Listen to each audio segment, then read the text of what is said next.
rắm thà lệ sao lệ rắm pin lệ rel tuy na reng lâu nắp mu thì đã tên tha anh già na luôn lâu tu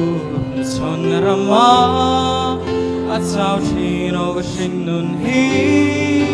cái velin thì min bo nun là công cái suy thiam lâu sa tuan lalian o lục nai la email môi min putiro kể thấy sao lẽ sa roa kia iko ngay na karon sir min harasu kalal duo yom hengin min pomla min hum he min muan ro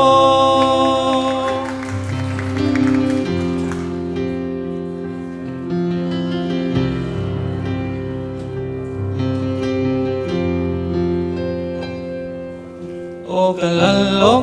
nun ne be serin na min siam tu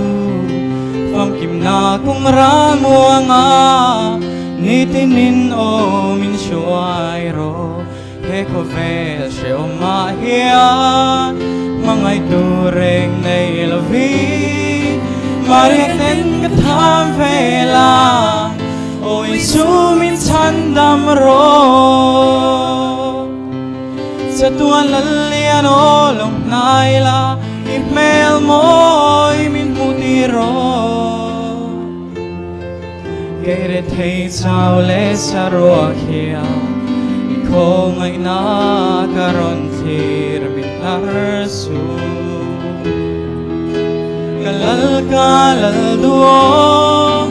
yom hengin min pomla min hum he min muan ro o kalal nun ne mo lau nai la email min mutiro kể thấy sao lẽ sa roa kia ko ngay na karon sir min harasu kalal duo yom hengin min pomla min hum he min muan ro kalal duo yom hengin min pomla min hum he min muan ro Afak lala pan masong